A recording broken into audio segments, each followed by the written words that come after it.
안녕하세요. DJ 라니입니다. 오늘의 사연을 시작해 보겠습니다. 안녕하세요. 저는 40대 직장인 여성입니다. 우리 남편은 제보다 2살 많고 저와 같은 회사에서 일하고 있어요. 제가 어릴 때부터 자녀들을 가져서 대학생 아들 1명과 고등학생인 아들 1명이 있습니다. 결혼 전에는 남편이 우유부단하고 판단력이 없어 보여서 자주 싸웠어요. 남편이 연애 경험이 없는지 의심되는데 그 때문에 결정권을 항상 저에게 넘겼거든요. 혼전 임신으로 인해 결혼식을 갖게 됐기 때문에 연애를 충분히 즐기지 못했었죠. 그래서 아마 그런지 결혼 후에 실망도 많았어요. 남편은 아들들을 낳은 뒤에도 항상 제 선택에 맡기는데 어느 정도까지는 이해가 됐지만 신혼 시절에 남편에게 다양한 의견을 물어보기도 했었던 것 같습니다. 부모님에게 용돈을 얼마나 주는 것이 적절할까요? 친정 부모님을 따라서 주는 게 맞을까요? 친정 어머니가 용돈이 부족하다고 요청하십니다. 당신은 적절한 금액을 주는 것이 적합하다고 생각하십니까? 이 질문을 하자 남편이 망설이며 나는 잘 모르겠는데 너가 결정해 라고 말했습니다. 그에게 답답한 마음으로 바로 말했죠. 무슨 소리 하는 거야? 남이처럼 말하지 말고 시부모님에게 얼마나 주는 게 적절한지 생각해봐. 아니면 너가 시부모님에게 직접 물어봐. 그 외에도 자녀들의 교육 문제와 적금 얼마나 넣어야 하는지, 이사는 어디로 가는 것이 좋을지도 결정해야 해. 아저씨, 지금은 너가 스스로 하라는 거야? 남자로서 좀 정해졌으면 좋겠어요. 늘 마음대로 하라고 하니까 이 점이 참 싫었어요.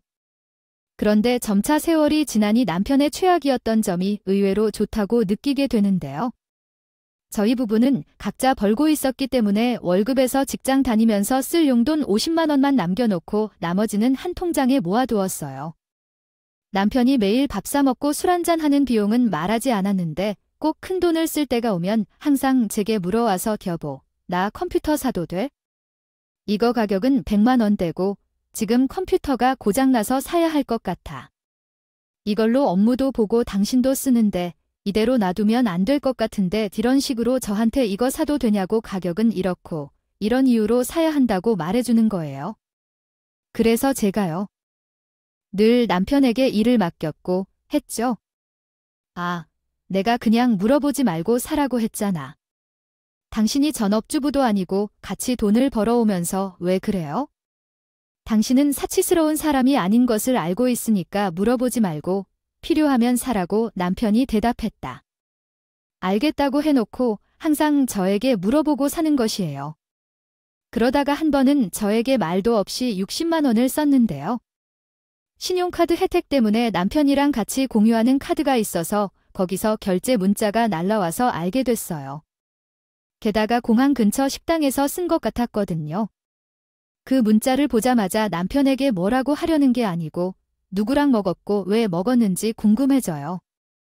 그래서 회사 점심시간에 남편에게 전화해서 당신이 갑자기 60만 원을 긁었더니 공항 근처 식당인 것 같은 곳으로 갔다는데 누구와 함께 갔니? 미팅 때문에 간 거야? 다음번에는 우리 식구들도 데려가야겠다.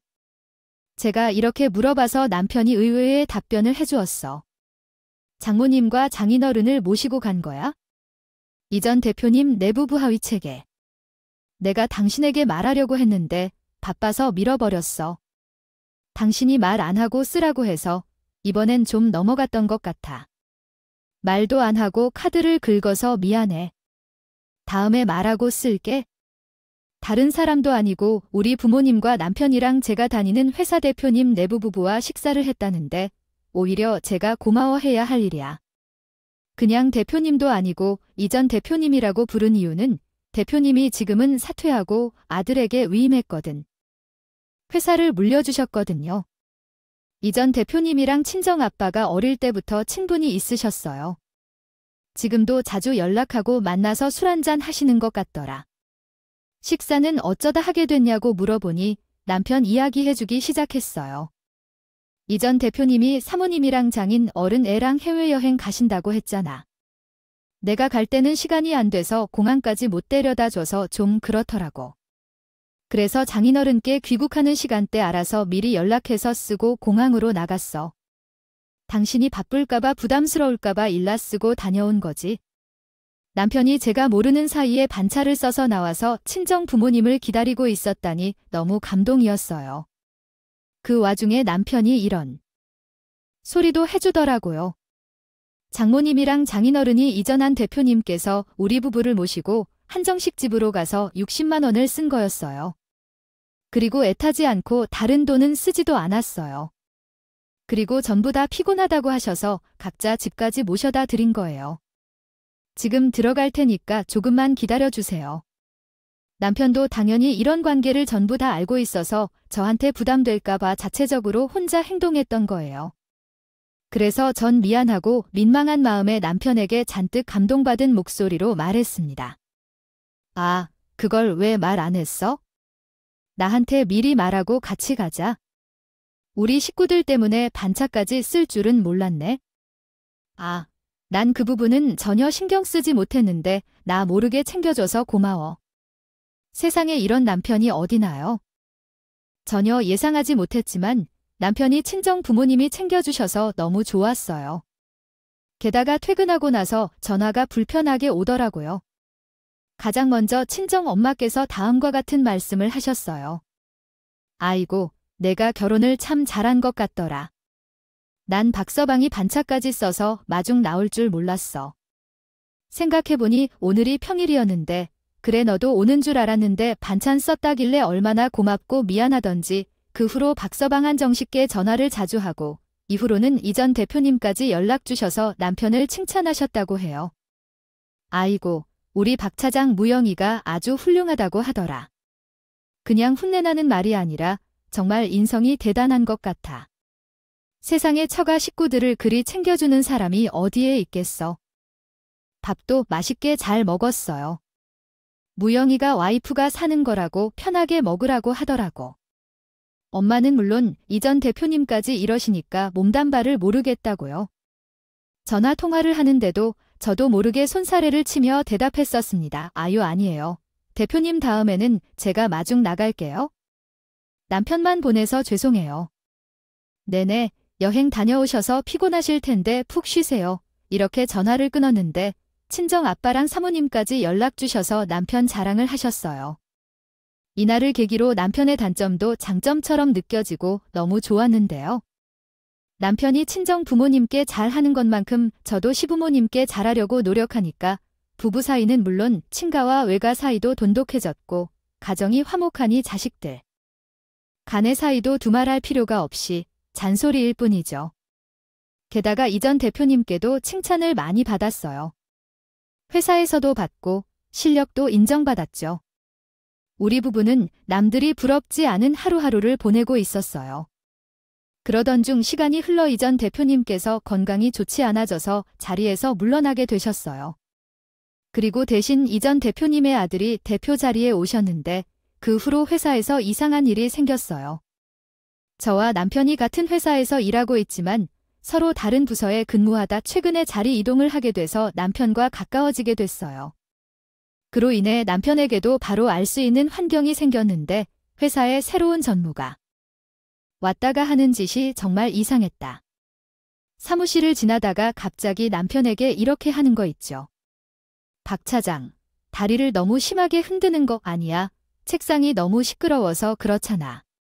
다리를 조용히 하세요. 이것 완전 민폐짓이잖아. 앉아있네. 여자 부장이 남편에게 공격적인 언행을 해서 귀가 쫑긋 서더라고요.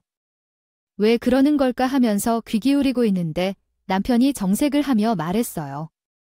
제가 다리를 떨었다고, 저 다리를 흔들었다고 그런 기억 없어요? 근처에 앉아있는 분들한테 물어보세요.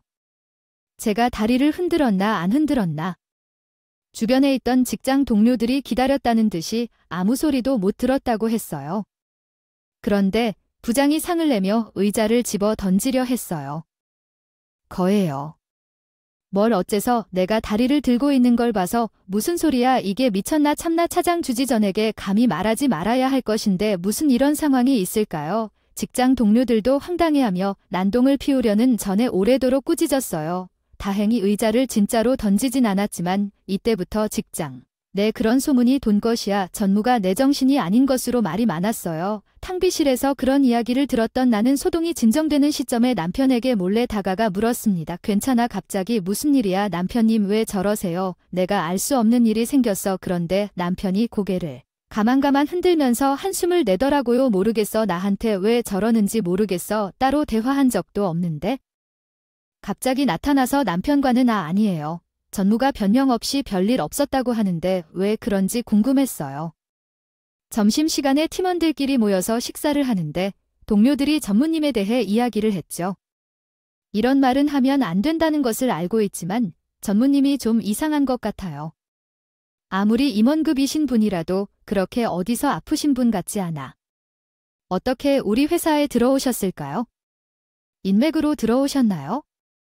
저도 여기 회사만 다녀본 게 아니라서 직장 경험에 대한 의문이 생겨 동의했어요. 정말 살면서 이런 사람을 처음 봤거든요. 문제는 거기서 끝나지 않았어요. 전무님이 어느 날 갑자기 다시 급발진하셔서요. 사무실에 앉아있는 남편을 보고 보았습니다. 고래고래 소리를 지르더라고. 그래요, 너 내가 웃는 거 알아? 내 의도가 웃기지 않냐고. 처음 볼 때부터 마음에 안 들었어. 다리 떨지 말라니까 말이 되겠나 하고 있고 대뜸 이런 식으로 이번에는 제가 직접 가서 전무님을 말렸어요. 남편 주위에 앉아있는 동료들도 말리기 시작하니까 전무님이 막 고함을 질렀죠. 지금 나를 왜 말려? 갑자기 왜 그러냐니? 너 내가 누군지 알아? 이 말을 듣고 너무 황당해서 본능적으로 남편을 쳐다봤어요. 남편도 어이없어서 전무님에게 이렇게 하고 있었는데요. 네, 지금 무슨 소리 하는 거예요? 전무님이 당연히 알겠지라고 말하며 벙쪄 있는데 시끄러운 소리에 대표님까지 오셔서 물어보시더라고. 갑자기 왜 그래요? 무슨 일이 있어요? 전무하고 박 사장이 싸웠나요? 박 사장이 말했어요. 보니 전무가 뭐라 했는데 그런데 전무가 대표를 보고 더 기세를 올려서 이런 식으로 난리를 쳤어요. 야, 박 차장 내가 감히 내게 말하라. 내가 누군지 아냐고. 결국 대표가 전무를 데리고 밖으로 나갔을 때 사무실은 조용했어요. 그날 이후로 대표는 전무에게 어떤 일도 시키지 않았고 결제도 바로 대표에게 통화라는 지시가 내려왔어요.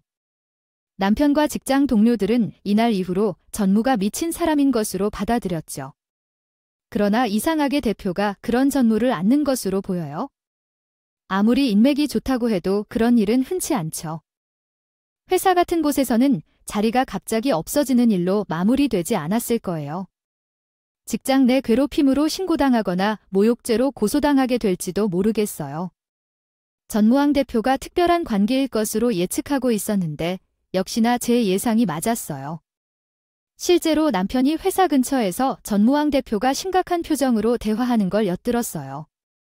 그때 대표가 전무를 믿을 수 없는 호칭으로 부르며 대화하고 있던 걸 보았죠. 누나, 아무리 그래도 그건 아니죠. 직원들한테 그러면 어떻게 해요? 아무리 내가 누나를 위한다 해도 다시는 그러지 말아주세요. 박 차장이 무시했다는 게 아닌가요? 전무에게 보고할 때 누나라고 말했다니 전무 대표가 도대체 어떤 관계일까요? 남편이 그날 너무 당혹스러워서 인기척을 내려고 대신 회사로 다시 들어갔다고 해요. 그렇게 직장 동료들이 아무것도 모르게 전무를 투명한 인간으로 취급하고 있는데 대표가 남편을 불러왔다고 하지요.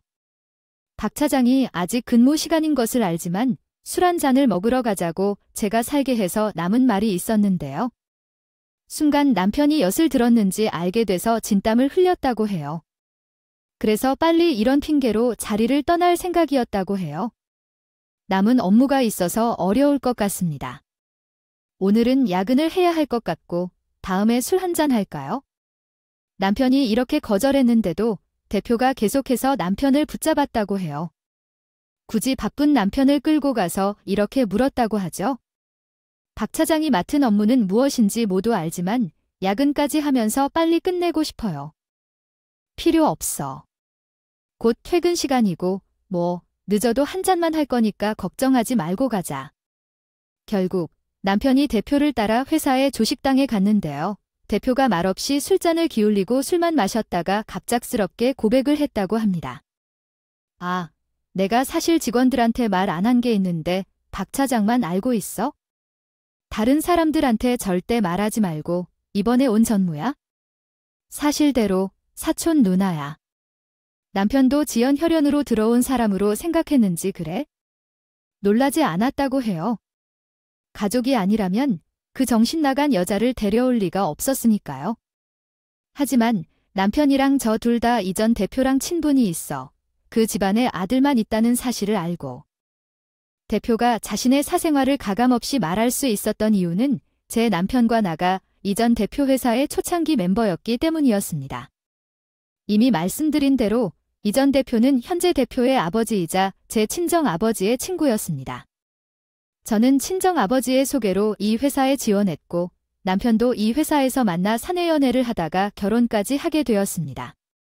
그 당시에 이전 대표가 이 회사를 물려받은 것은 6개월도 못 되어가는 시점이었는데 현재 대표 역시 제 남편과 나가 이전 대표 회사의 초창기 멤버였다는 것을 알고 있었으며 사원수가 6명에서 시작해 100명까지 이르는 중소기업까지 키워온 멤버였기 때문에 남편을 믿었던 것입니다. 같아요. 남편이 하는 말을 들어보니 대표의 사촌 누나가 제정신이 아니었던 게 신이 말짱했지만 큰 사고를 당해 뇌를 다쳐서 정신이 이상해졌어요. 항상 이상한 건 아니고 정신이 오락가락하는데 오락가락할 때마다 엄청난 사고를 쳐왔어요. 이전에는 내 사촌들이 누나를 돌보고 있었고 집안에만 있도록 했어요. 꽁꽁 숨겨둔 게 맞아요. 그런데 얼마 전에 우리 아버지가 아프셔서 병원에 실려가셨는데 바로 그때 나를 불러서 하소연하셨어요. 이제 사촌들이 질려서 누나를 못 돌보겠다고 해서 아버지가 돌보려고 했대요. 그런데 갑자기 아프게 됐는데 누나를 어떻게 해야 할지 내게 물어보는 거야? 막내게 사촌 누나한테 회사 일을 알리기라도 하는 거야? 가르치면 안 되는데 물으셨어요. 행동이 많이 줄어들었으니 일을 가르쳐보자고 하시더라. 사촌 누나를 부대표 자리에 앉혀놓으면 마음이 놓일 것 같다고 하셨고 누나를 정상적인 회사 생활을 하게끔 만들면 엄청난 재산을 물려주겠다고 했어. 대표로서 이런 말을 하면 안 되는데 그래서 누가 봐도 미친 사람을 회사에 들인 거야? 남편이 그 말을 듣고 입이 떡 벌어졌다고 하죠. 여기서 더 웃긴 건 대표가 남편에게 기가 막힌지 안을 했다는 거예요.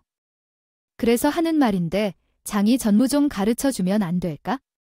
그동안 사원들 중에서 제일 성과 좋고 부사수 들어오면 기가 막히게 잘 가르쳐 왔잖아. 다른 사람도 아니고 우리 가족에 대해서 제일 잘 아는 박 차장이 이렇게 부탁드릴게요. 응, 대표님 집안에 정말 아픈 사촌 누나가 있다는 건 몰랐거든요. 잘하는 박 차장이라고 해도 남편에게 얼마간 부담스러운 부탁을 하니 어떻게 이런 일이 생겼는지 이해가 안 가요. 차장이 전무님을 가르치는데 무슨 일을 하세요? 마치 학교에서 모자라 보이는 친구들을 도와주듯이 그런 일은 아닌가 싶어요. 당연히 우리 남편도 큰 당황스러워해서 이런 제안을 거절했어요. 아, 그건 좀 어려울 것 같아요. 일단 제가 맡은 일이 있고 저에게 전문적인 지식을 가르치기에는 경험이 부족한 데다 전무님이 어떤 병으로 고통받고 있다고 해도 그건 제게는 좋지 않은 감정이 좀 들고 있는 것 같아요. 같더라도 가르치려면 더 실력 좋은 분들이 그 일을 맡는 게 좋을 것 같네요.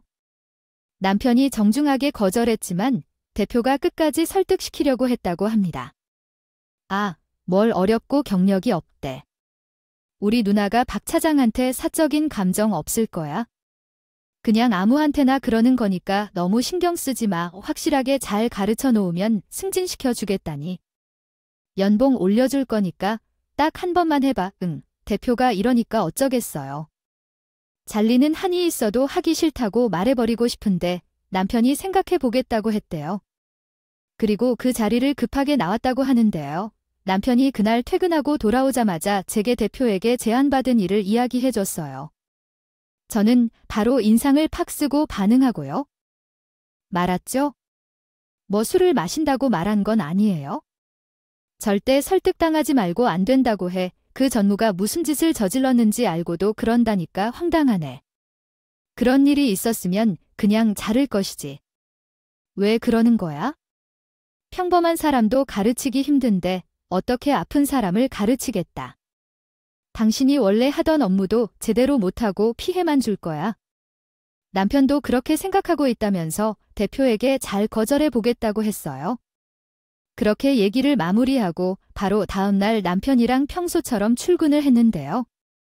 남편이 대표에게 잘 말해보겠다고 했으니 전 이야기가 잘 될 줄 알았어요.